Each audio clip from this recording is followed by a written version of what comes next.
This is Conversations with Women in Sales, an award-winning podcast created by Barbara Giamanco, who hosted the first 67 episodes. Listen to interviews with amazing women about their journeys in their sales careers, often discussing sales leadership tips, ideas, and strategies. We aim to inspire women to consider a sales career and for some women to grow into sales leadership.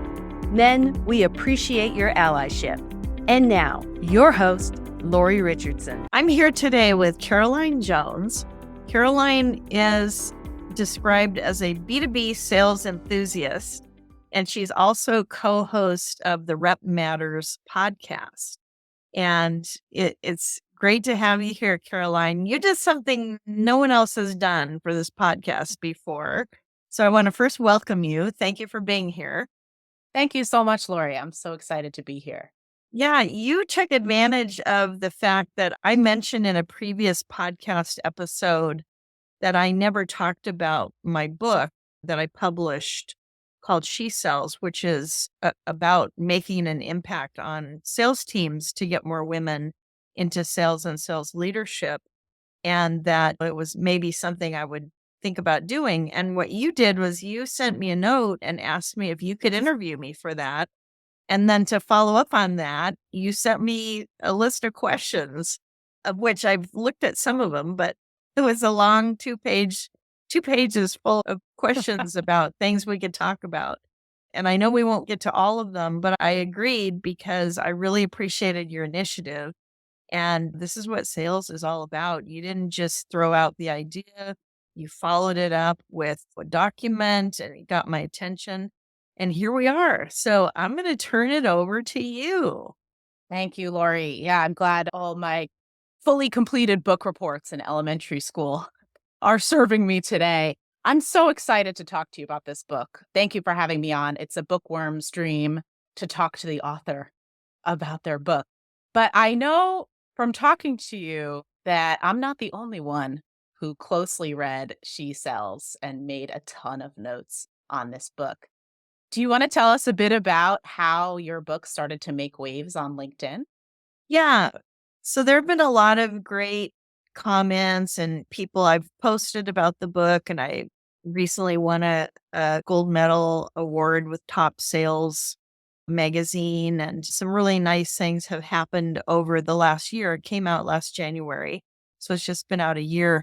But one of the most interesting things that I really enjoyed was our LinkedIn friend, Kyle Coleman, who you know and I know.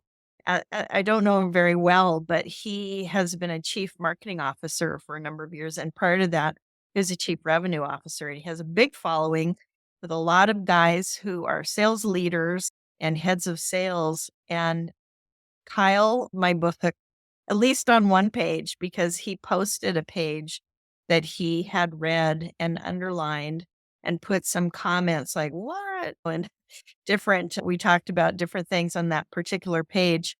And he posted on his LinkedIn and got a ton of activity from likes and lots of shares, lots of reshares. And I really appreciated that because it's not women that are going to change the way we do business in a male-dominated world. It's the men who are going to support us, our male allies, who will say, hey, that doesn't seem right that women are still paid less in sales leadership roles, which is something that Kyle had commented on that day.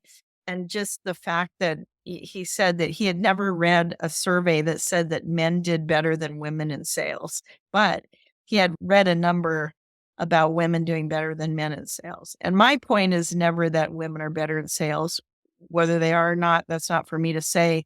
I just think if we're just as good, and I know that we are, then we should be filling half of the sales roles and half of the sales leadership roles. Absolutely. We're not asking for too much. And I Just think it's half. important. It's half. Come Yeah. on, y'all. It can't possibly be too much of an ask. And if we're going to get there, women can't continue to do all of our own empowerment on our own. So I love Doesn't this make story from sense Kyle. that we could, right? It logically wouldn't make sense, which is why there's a number of something like 100 years for gender parity in corporate leadership. That's crazy. So we're going to change that. We're going to make a dent in it this year. We are, yeah, with the help of our male allies. Yeah. And we want to get this book into everyone's hands. I think that's an incredible story of true allyship. Likes are great, accolades are awesome, but closely reading the book and passing it on, buying a copy for someone that you think might learn something from it, I think is a really amazing takeaway after you listen to this episode, of course. Agreed. That's great. Yeah. So thank you, Kyle. And we look forward to hearing your reviews and your honest commentary on the book, Male Allies. I'd love to go back to the beginning, Lori, if you don't mind. You have been serving the sales industry for decades as a sales leader, consultant, coach, all the things. What made you decide to take the leap into writing a book? I started writing this book. I thought about writing this book a number of years ago. In fact, it was in 2015 that I walked into a room as a consultant because I've had my own sales strategy firm for a number of years. And I walked into another room filled with sales leaders, and there were almost 100 in the room. It was a company based up and down the East Coast. I'd never seen them all together in one spot. And when they were all together, I looked and there were about 4 women. And I just thought, why is this all men? Because it's not a complex sale. It might be a complex sale, but it was not a technical product. And that sometimes would hold women back because they didn't have engineering degrees and things like that. But this was telecommunications, and it was really just an old boys network. And it was a great job, a great role for those that were there. And they just hadn't really many people in on it. And I just thought, this is like when I first started in sales, and there are hardly any women, and I just don't get it. So I started doing research. And a couple of years after that, I thought, maybe I'll write something. And it just took me a heck of a long time to actually put it together. And now we're on a roll because now we have a workbook coming out, and we have another book called She Leads that's going to be next. But I wanted to start with She Sells first because it talks about the ecosystem and how there are a lot of things that have happened that really aren't women's fault for the fact that there aren't many of us in sales. Women are underrepresented at every level, in every role, and it's the second worst role in a company for gender parity. And so it's not, you just got to change your voice or speak up, but it's not something we can fix. It's a lot of systemic issues. And part of them are that women don't seem to get hired past that first sales manager role. It's really hard to go to the next rungs. And there's a lot of research that's being done on it. Plus, we lost a lot of women at the pandemic. And I don't think we've recovered yet. Yeah, I'm so grateful for your book at this particular time. You shared some really scary stats from Mary Shea over at Outreach. We may have lost 10% of women who were once in B2B sales roles since Yeah. 2020. It's terrifying. For sure. And we were already underrepresented a lot of times. And this happened for underrepresented folks, was that last in, first out. People are finally making some progress to change the face of sales. And then, we got to cut back a bunch of people. Let's get these last folks that came in the door. And we lost a lot of people that way. And also just by how work has changed, so that a lot of mothers are not as willing to commute. I would say a lot of people in general, it's pretty unanimous, male and female, about the whole working remotely.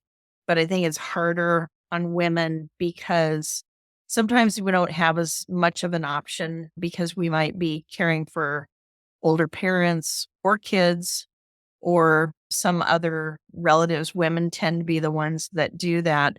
And I know of a woman who had a great leadership role, and her parents moved in with them because she has younger kids. Her husband died. And when it was time to go back to the office, she wasn't willing to go because her parents could get sick if she went back and forth. And she ultimately had no choice. They told her that she had to come back in or she would lose her job. And so she said, then I lose my job. And so that's what happened. But yeah, so there are a lot of different ways that we have lost women, and a lot of women still are just not so incented to go into a male majority industry. Big time. Thank you for mentioning that. Our economy is not set up well for women to be successful in so many roles. With the age that people are living to, women don't only have young kids at home, but they're responsible for the other end of their family spectrum too, in many cases. So we're not just talking about even parenthood, but our place in the family system. I loved, by the way, a quick plug for a couple of episodes ago on conversations with women in sales. You spoke with Tara Ryan Oh, yeah. about the fair play method, which is doing Yeah. some really important work in the home. Yeah. Another kind of interesting take from the book too is there's a lot of work that needs to be done in the workplace, but if it isn't settled properly within the family system at home, women are still set up to fail. Yeah. And who you choose as a mate or spouse or partner is really important. I had no idea when I started out. Tell me about the beginning of your sales career. I think most people listening to this know a little bit about your story, but from reading the book, I'd love to hear a little bit more about Mimi and your early days in the corporate world. Yeah, I grew up in my grandmother's clothing store. My mom was a stay-at-home mom of 5 kids. I was the youngest of 5, and I saw Mimi as my role model, and I just followed her around like a puppy. And I used to work in her store, and they'd let me steam the merchandise in the back of the store. I had a steamer, and I stepped on a step stool, and I would get all the merchandise ready to put out. And over time, I moved to the front of the store. And at a very young age, 13, 14, I was waiting on customers. And I just learned so much from her. Now, as it turns out, it's interesting how people can be very complex because ultimately, when I was 18, I married a man who's African American, and my grandma Mimi disowned me. So we had a complex relationship, to say the least. And then not too much later than that, she sold her store and she got Alzheimer's. And she had Alzheimer's for for a number of years, longer than I would ever want anyone to have it. And she's no longer with us, but it just shows people are complex, and it's not all puppies and rainbows sometimes. Definitely not. And we have mentors and we learn lessons from everyone in our lives. Yeah. Family is the most complex of all, Lori, but Yes. we'd be here for the next 4 hours if we wanted to go deeper there. Yeah. There was an interesting crossroads too in your career where there was a chance you may not have made it back into sales.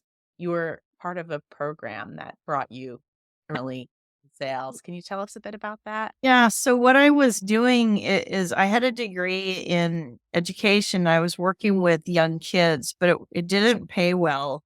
And so I took a program in non-traditional jobs for women.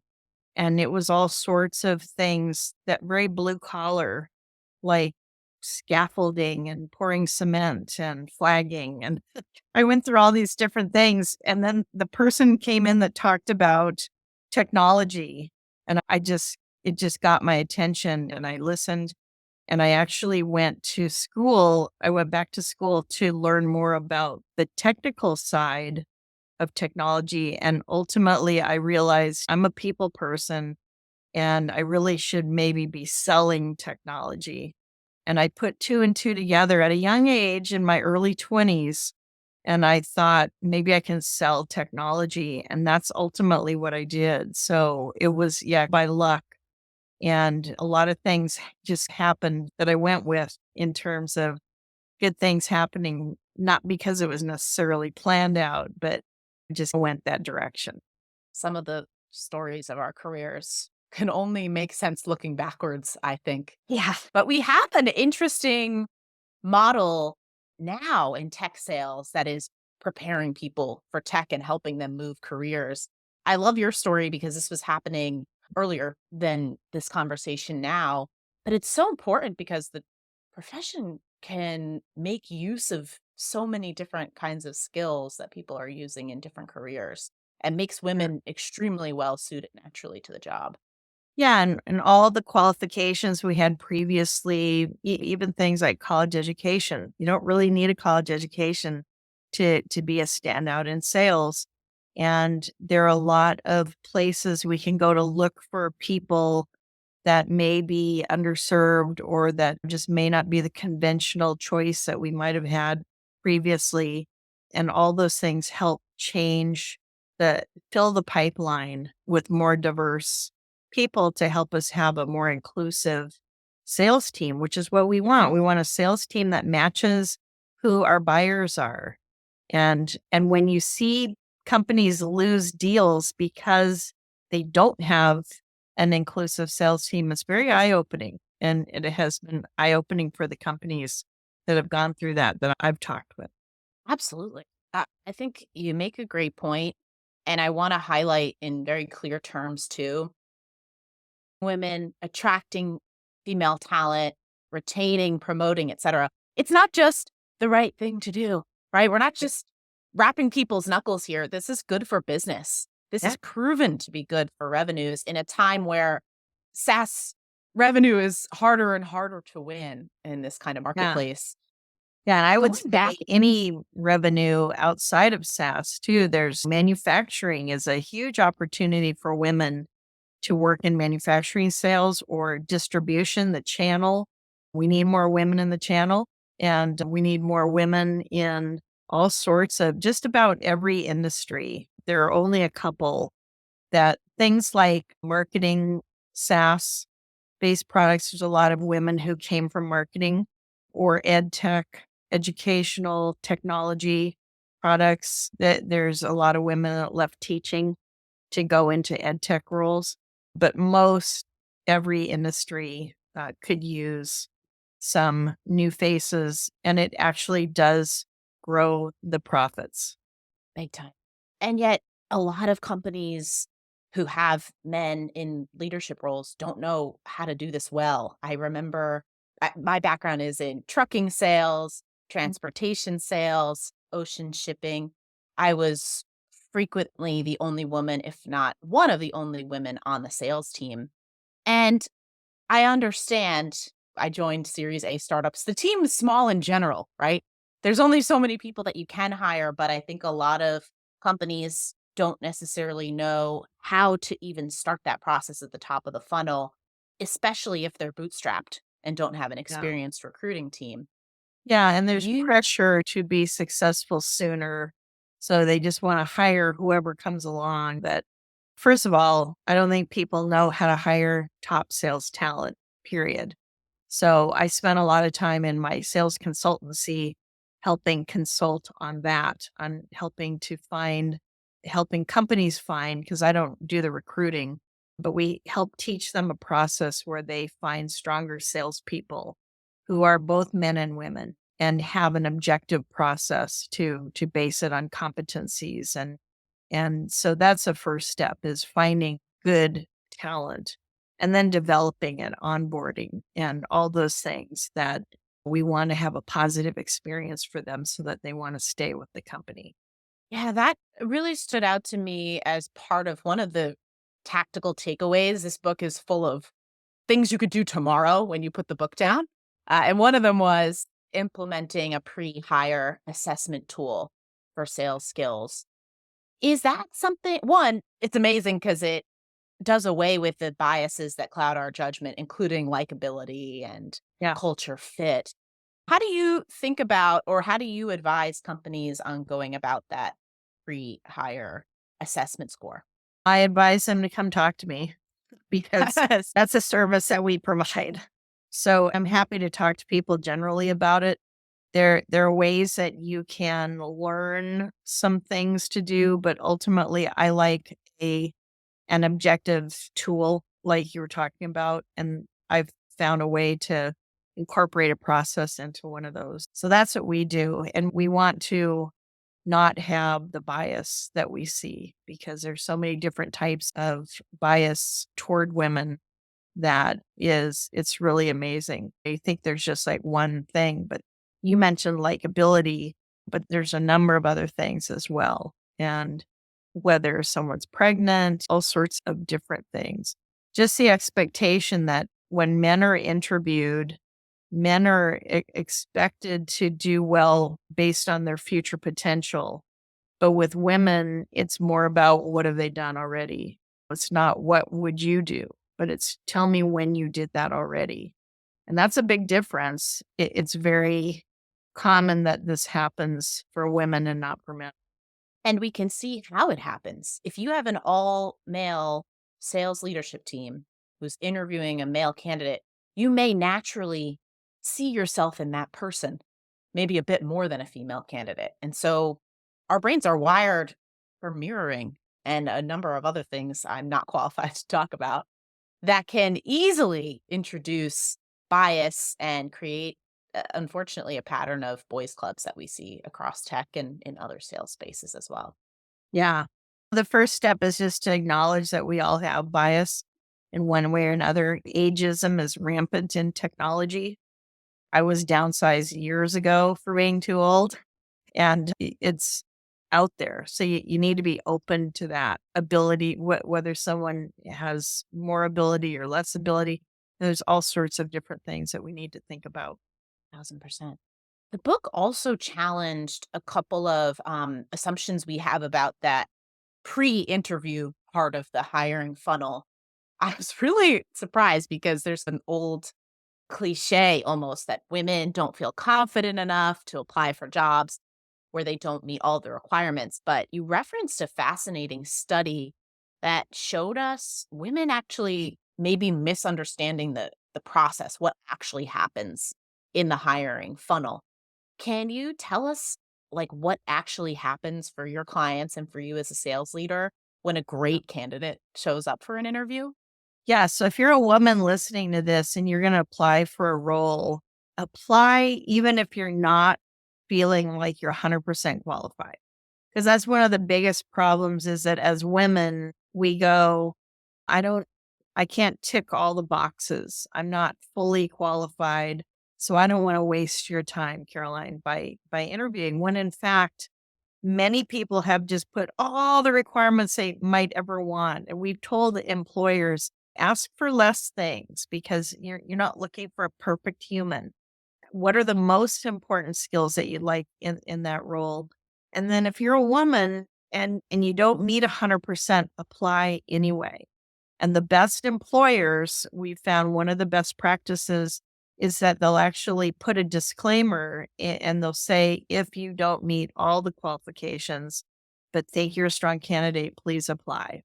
And so that alone will get more people into your pipeline as good potential hires or candidates because you've told them like, okay, we know you might not have everything, but please apply. That that would signal that, okay, I don't have everything. I have 9 out of 10 things. So I will apply. And then ultimately that person will get in front of you rather than people who just you're never going to know who they are because they just didn't apply. So yeah, it used to be thought that it was confidence, that women are not confident enough to apply. But in fact, I believe it's about they don't want to waste people's time. And we know a lot of women like that. And haven't you done that where you're going to go somewhere, but you haven't done all the pre-qualifications. So you're like, I'm not going to do it. Yeah, I think it's also connected to women taking certifications and the fact that there are more women in marketing because there's a degree in marketing. But there now are 200 schools that provide some kind of a sales degree, a major or minor. But previously, 10, 15 years ago, we didn't have any of that. And so even today, only 200 universities out of all of them in the United States is not a lot. And women want that certification. Yes, the school said, I can do this. And I think that's part of our upbringing. Yeah. I couldn't agree more. I think we have a lot of work to do in this area. It can feel like the odds are stacked against us, but the reality is if you can present yourself and get to that interview process, hiring managers will throw out that job description if they have a great candidate. So we don't always need to meet absolutely every requirement, and the rules can go a little bit out the window if you Have you ever show up. matched a job? Have you ever done all the things that are on your job description anyway? Doing 10 more things that are not even on there. I'm taking this personally, Lori. I'm such a rule follower. You're talking to me. Yes. This call, for That's sure. that's what we're taught to do. Women are taught to do that. Follow the rules, pay attention. As part of our just how we fit into society is that we're going to take less risk. Why do I want to waste my time? That's a risk of my time if I do this. Instead of men that would, and this is a generalization, but a lot of men would be like, hey, I meet 60%, they'd be lucky to have me. Exactly. And then someone will see their potential, and before you know Yeah. it, they're VP of sales. Yeah. And they'll ask for the promotion, which we won't as women typically. We'll have our head down, we're working away, and all the men and the other people in the office we're being passed over because we never went to our manager and said, hey, I want that. I'm interested in that role if I can be considered for it. And then someone will get hired, or someone will get promoted who's one of our peers. And when we go to our manager, they'll say, I didn't even know you were interested. So that's probably a big conversation for another day too. I know. I would love to ask you, because in the individual contributor role has a special place in my heart. And I think a lot of top performers in sales, men and women, all people, get pushed into management before they're ready, or even if they don't have an interest in management but want to get promoted. What are some of the opportunities for top performing individual contributors to continue to grow in their career aside from becoming a manager? I think it depends where you work. If you're in a company where there are lots of different divisions or teams and projects and all, like for me, I want to stay interested in what I'm doing and I like to learn new things. So I was an individual contributor for quite a while in my sales role because I always saw managing like parenting, and I was already a single parent. I didn't need any more kids. And it wasn't until later that I saw a different angle for what leadership and management is all about, servant leadership. And so I just really focused on big deals and collaboration, bringing other people in and leveraging resources and bringing third-party companies and doing interesting things so that even though I was still an individual contributor, I did a lot of great fun things that challenged me. And I like to try different projects. So I might say to another leader in another team, if you need any help from a sales standpoint on this project, let me know. I'd love to be involved. And so I got involved in all sorts of different things. It's a really handy thing to have if you can figure out where there are weak spots in the company you work for and then provide a solution. So that's another thing that I did over time was that and ultimately got out of sales because I noticed other issues. And so I created a couple different roles in a couple of the companies that I worked in. There are so many opportunities to create your own path. I hope all women listening to this will take that and run with it. Yeah. I also wanted to ask you, because the book, we've talked a lot about gender, and the book does address diversity as a whole. What does true inclusivity mean to you as a white woman? And I'd love to know how your view evolved about your role speaking up in groups that you don't necessarily identify with personally. Yeah, it's an interesting topic because when I was first writing She Sells, I thought, I know about women in sales. I'm going to talk about gender and I'm not going to talk about diversity in general. I'm not going to talk about race or other areas that maybe where people are not represented in the current standard of what we see in corporate America. And then I thought, I have a platform and I can talk about whatever I want, and people can understand that just because I may not be an expert, I definitely have an opinion, and I want to see more inclusive sales teams. I want to see everybody represented that can be, to make buyers feel comfortable that they're working with people like them. And so that's where I changed and actually rewrote part of the book to do that so that I could be more inclusive. And it made me think about the groups that I'm a part of and I'm around. I ran the Women Sales Pros Experts group for 10 years. And I worked really hard in the last few years to get more diversity in the group so that we represented more people who weren't normally cheered on in sales roles and sales leadership. But I think we did a good job at that. And I'm really proud of that. That's so important and a great lesson overall for our role in being in community with other people. I think this even ties back to what we were saying about men reading this book. People in underrepresented groups shouldn't have to do all the work themselves for their own liberation, and the work that we can do to stand up for people who are in a race or ethnicity that's different from ours, I think is Yeah, and more. it goes to when I'm invited to be on a panel and I want to know or a conference, and if it's all white, mostly men with a few women, that isn't my idea of something I want to be a part of. And so I'll defer. I'll either let them know, I think you need to stretch a little bit and change things up, or I'll just invite someone else in my place. I'll ask if I can send someone. I can't make it, but can I recommend this other person? And then that's one way that I can help make a difference. Wow, I love that. That is an amazing takeaway. And actually, I think this might be a great place for us to start wrapping up, Lori.